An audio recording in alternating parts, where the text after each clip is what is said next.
Ras Indonesia, kami bersyukur dan bahagia diterima di kantor Komite Masyarakat Danau Toba. Terima Ketua Umumnya Bang Situa Edison Manurung. Ternyata beliau anak pendeta. Banyak hal yang kita gali karena sosok ini adalah orang yang dinamis, gesit, dan sejak muda sudah aktif jadi aktivis, berkarir di perpajakan, lalu juga sejak dulu kita lihat dia bergelut di kepemudaan sampai sekarang di masa Purna Bakti dari Kementerian Keuangan di perpajakan, dia masih berkarya di Komite Masyarakat Danau Toba.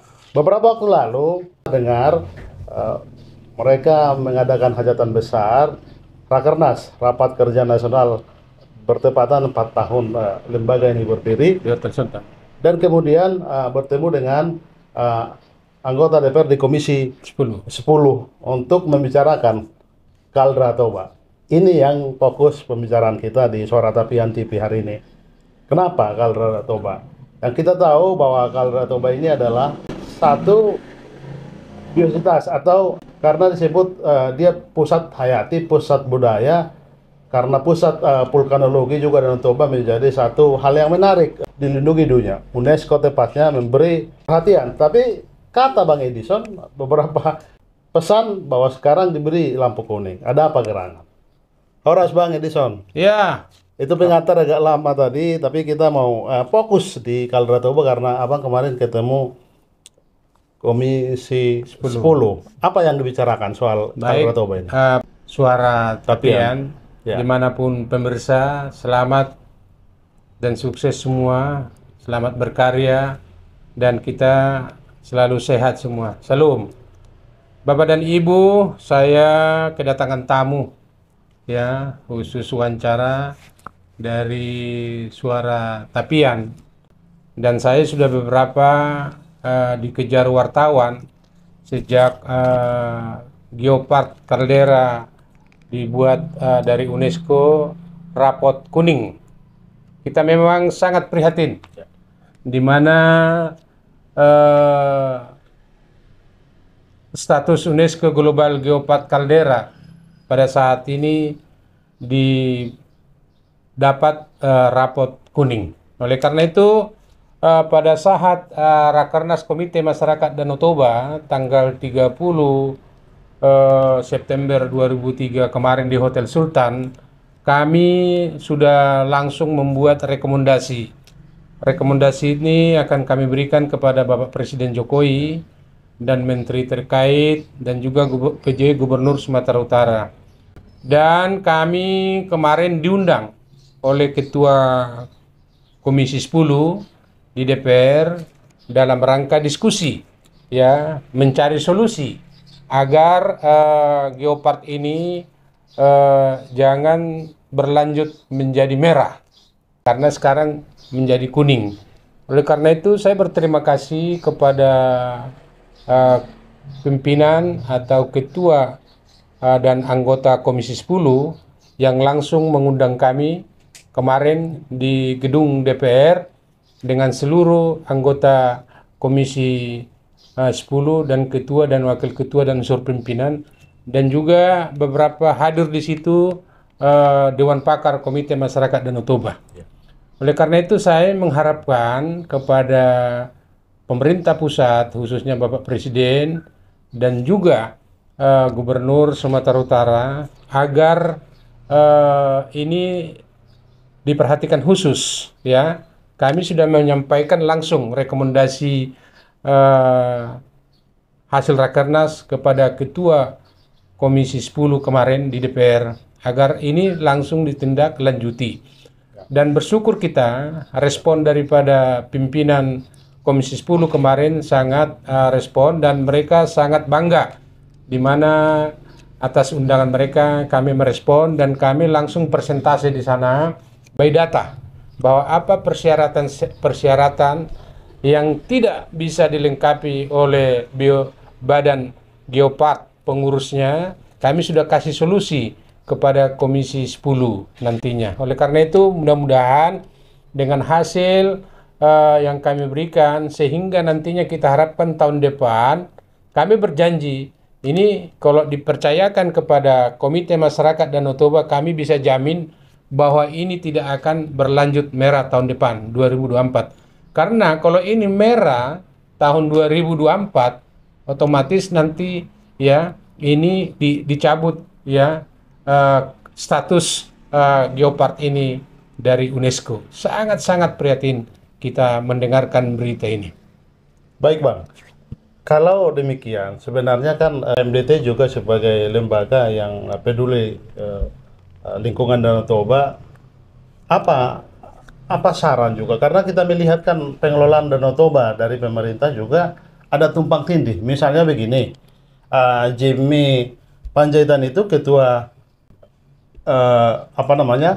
otorita Danau Toba. Iya. Tetapi ada Kaldra juga yang kemarin mantan Bupati Samosir menjadi ketua dari hariannya, dan barangkali ini kurang sinergi, atau memang karena Jimmy Panjaitan sendiri kan di bawah naungan Kementerian Pariwisata, tetapi Kaldra ini kan di provinsi begitu, di bawah naungan gubernur. Bagaimana mensinergikan ini agar jangan tumpang tindih? Karena kita merasa ada tumpang tindih pengelolaan ini. Iya. Jadi saya kira istilah tumpang tindih tidak ada istilah tumpang tindih. Ya. Badan Otorita Danau Toba, mereka sudah punya tupoksi. Baik. Sudah ada tupoksi mereka.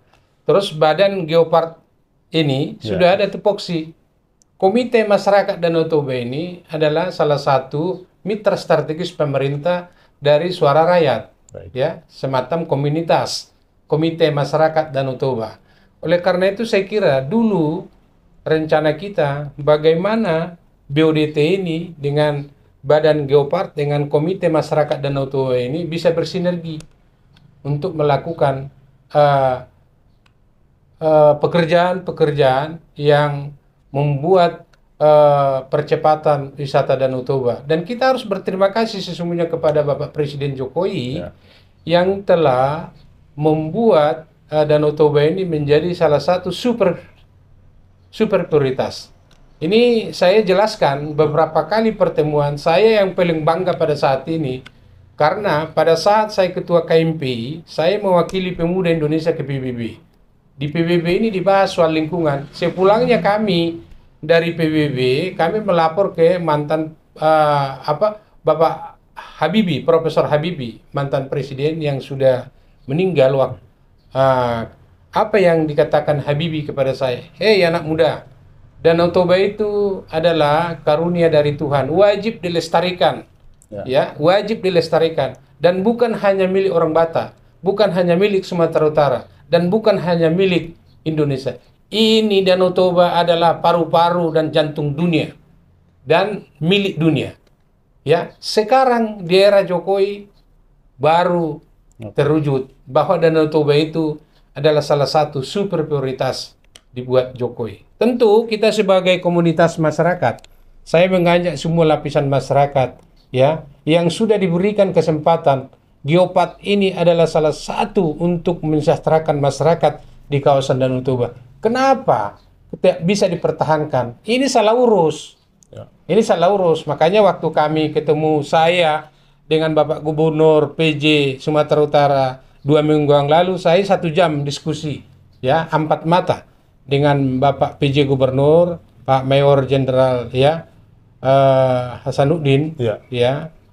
Beliau terheran-heran setelah saya jelaskan bagaimana Komite Masyarakat Danau Toba ini sudah melakukan terobosan-terobosan, termasuk pada saat vaksin kita kirim 100.000 per kabupaten waktu COVID dan lain-lain, penaburan ikan, dan juga kita bekerja sama dengan kementerian melakukan penanam pohon. Sebenarnya yang kita kerjakan ini adalah pekerjaan bagian daripada Badan Otorita Danau Toba dan juga pekerjaan dari Geosite. Tapi hanya memang belum bisa berkoordinasi satu sama lain, ya. Kami tidak bisa melakukan terobosan-terobosan tanpa ada bantuan-bantuan daripada masyarakat. Yang kami kerjakan ini memang pekerjaan mereka. Tapi itulah kadang-kadang kami bicara dengan Bapak Presiden, dengan Menteri, ada beberapa memang ego sektoral itu. Iya. Ego sektoral itu yang kuat.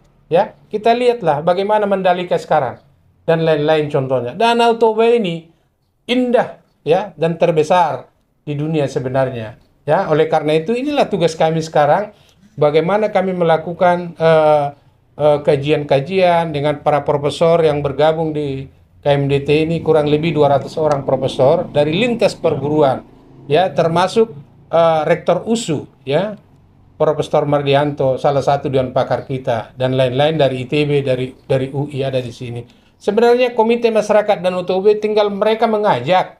Baik. Badan Otorita Danau Toba mengajak kita. Ini tidak. Begitu juga Geopark, tidak. Oleh karena itu, yang namanya jalan-jalan sendiri kan tidak jalan program itu. Padahal sederhana. Sederhana. Dari UNESCO sudah ada SOP. Ini harus dijalankan mereka, ya, sebagai pengurus yang dipercaya gubernur, dipercaya pemerintah mengelola geosite ini. Makanya ada badan pengelola itu. Oleh karena itu kita memang sangat prihatin dan sangat tidak masuk akal bisa menjadi kuning. Itulah kami memberikan masukan kepada pimpinan Komisi 10 kemarin, by data kami, dan kami sudah berikan. Kami bisa jamin 6 bulan ini tidak kuning lagi, sepanjang diberikan percayaan kepada Komite Masyarakat Danau Toba. Apa solusi yang ditawarkan? Barangkali juga kepengurusannya harus diganti karena Solusinya ini tergantung bagaimana kearifan kebijakan kepada Bapak Gubernur.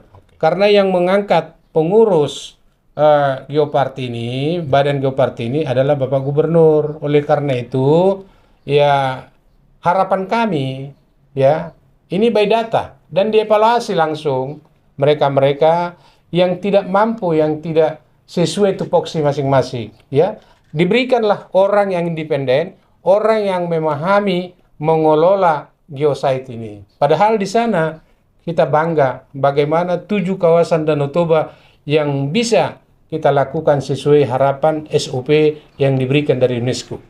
sebenarnya Bang, tadi poin kata jalan sendiri-sendiri, itu saya mau tanya. Kenapa gerangan? Karena sejak dulu kan ada banyak lembaga yang peduli dengan Danau Toba. Misalnya Yayasan Pencinta Danau Toba yang didirikan Profesor Midian Sirait dan sekarang diketuai Marwab Sia Aan. Lalu juga seingat saya ada Save Danau Toba yang dikelola teman-teman Suhunan Situmorang. Artinya banyak lembaga yang peduli dengan Danau Toba. Kenapa jalan sendiri? Kenapa tidak sinergi begitu? Itulah latar belakang kita bagaimana ini menjadi komite. Komite itu kan lihat. Oke. Inilah latar belakangnya tanggal 2 September semua deklarasi di sini. Ketua-ketua marga, tokoh-tokoh, termasuk ketua DPR Bangsud. Baik. Termasuk Pak Luhut bin Sarpanjaitan ada di sini dan gubernur dan bupati. Komite itu kan kumpulan. Sama dengan ini buku saya ini. Ya, Meraju Kembali Konsesi Pemuda sebagai Anak Bangsa. Waktu ketua KMP. Waktu saya ketua KMP. KMP itu kan ada ormas 350 di dalamnya. Ada pemuda Pancasila, ada ini pemuda ini bergabung di komite atau KMPI. Jadi KMDT ini ingin merangkul semua iya harus dirangkul masyarakat Danau Toba. Iya, inilah deklarasi ini. Baik. Seandainya bisa ini terwujud, itulah upaya saya sebagai ketua umum kemarin waktu Rakernas saya undang seluruh tokoh-tokoh termasuk ketua-ketua marga di Hotel Sultan dalam rangka merajuk kembali potensi tokoh-tokoh. Makanya KMDT kan sudah terbentuk di tiap provinsi dan kabupaten seluruh Indonesia. Mereka hadir pada Rakernas. Dan tahun depan kita akan mengukuhkan di Jerman, di Prancis, di Australia, di Amerika Serikat. Nah, kenapa kita buat itu? Karena sudah mendunia Danau Toba ini. Dan UNESCO sudah mengakui betapa prihatin dan malu kita kalau UNESCO ini nanti dibuat lagi rapot merah tahun depan 2024. Kita tidak mau. Itulah harapan kita pemerintah melalui tupoksi Komisi 10 kemarin. Makanya kami diundang. Soal merajuk, merangkul, Bang. Saya selalu dengar pernyataan dari Ketua Umum KMDT, Bang Edison Manurung. selalu juga barangkali ini harus diskusi ya. Menyebut bahwa hanya 7 kabupaten yang bersinggungan dengan Toba. Faktanya kan sebenarnya ada 8. Ini kan penelitian terbaru dari seorang Jepang bahwa justru Pak Barat itu penyumbang air terbesar ke Danau Toba, dia ada di bawah tanah begitu. Tidak muncul, memang tidak langsung di bibir Danau Toba, tapi dialah penyumbang air terbesar Danau Toba. Ada sungai yang sangat besar turun dari Pak Barat. Bagaimana Abang juga merangkul bahwa bukan hanya 7 kabupaten itu loh, ada 8 kabupaten ternyata begitu. Baik, KMDT ini kan adalah salah satu mitra strategis pemerintah. Ya. Dan KMDT sudah terbentuk di khusus 7 kawasan Danau Toba, selain dari Papua, dari Sabang sampai Merauke sudah terbentuk. Oleh karena itu, soal Papak Barat, saya sudah ketemu dengan bupatinya. Ya, dan rencana kita akan membentuk KMDT di Papak Barat. Saya kira ini kan kebijakan dari pemerintah sebagai tata ruang ya yang akan dibuat nanti. Tidak ada masalah kok. Seandainya dari Papak Barat ikut nanti di KMDT atau ikut dalam konteks yayasan Danau Toba ini, saya kira tidak masalah. Ya, tidak ada masalah itu. Sepanjang pemerintah membuat persetujuan bahwa Papak Barat itu bagian daripada Danau Toba. Oke. Tadi KMDT sudah memberikan solusi tawaran ke Komisi 10 waktu dengar pendapat kemarin. Lalu kita mau konkret juga, karena kan kalau bicara Kaldera Toba itu kan dia bicara juga tadi kekeragaman budayanya, dia kan vulkanologi yang besar, pasti banyak situs dari Mahama itu. Lalu kemudian bagaimana memelihara hayati yang ada di sana? Misalnya di kawasan Danau Toba belum banyak diungkap bahwa ratusan anggrek di kawasan Danau Toba yang tidak pernah dipublikasi begitu. Nah, itulah salah tugas sebenarnya di Badan Geopark ini. Ya. Kan di sana ada ahli-ahli masing-masing, ya, seperti keanekaragaman, geologi, hewan dan lain-lain, terus tumbuh-tumbuhan. Itu kalau kita pelajari apa dampak hakiki daripada geopark itu, kenapa harus luar negeri itu mempertahankan melihat itu, bahwa potensi di Danau Toba itu biarpun itu hasil ribuan tahun yang lalu, itu ajas manfaatnya kepada masyarakat sangat banyak. Itu yang kita prihatin dan sangat sayangkan. Mungkin kelalaian atau keteloderan mereka. Ya, kita harapkan kepada mereka sungguh-sungguhlah melakukan, sudah ada SOP, sudah ada dilakukan rambu-rambu dari UNESCO. Kenapa tidak dilakukan itu? Tidak ada alasan COVID dan lain-lain itu sebenarnya, ya. Kenapa Kadis Pariwisata itu, kenapa Badan Otorita Geosat itu tidak melakukan sungguh-sungguh? Saya bisa jamin kalau nanti ini diberikan, ya, GM-nya, pengurusnya kepada KMDT, seperti pertemuan kami dengan Komisi 2, ini kami jamin ini tidak menjadi kuning. 6 bulan target kami akan menyelesaikan, sepanjang KMDT ditunjuk oleh gubernur dan juga pemerintah pusat dan juga komisi yang membidangi ini, Komisi 10. Kita jamin dan kita sudah presentasi. Dan bahan-bahannya sudah kami kasih kemarin kepada Ketua Komisi 10. Itu jaminan kita bahwa di KMDT ini semua ada sesuai dengan pakar masing-masing.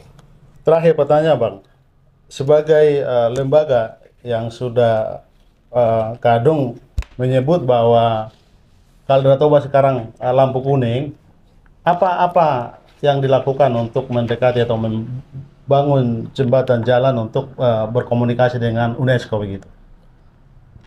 Rencana kami setelah kami berhasil pertemuan dengan, kami diundang oleh pimpinan Komisi 10. Ya. Nah, harapan kami Pak Gubernur mengundang lagi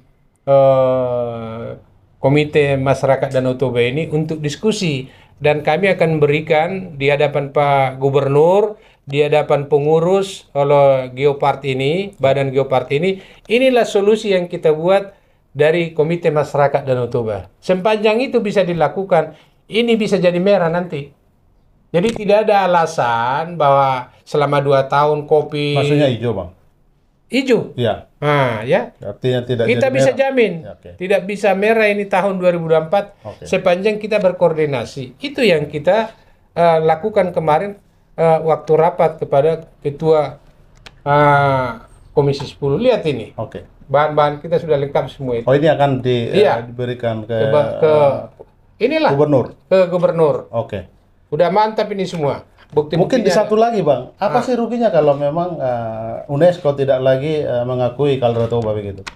Sayang, bayangkanlah keanekaragaman di sana, ya, dan beberapa negara sudah diakui UNESCO. Ini triliun akan masuk uang ke sana.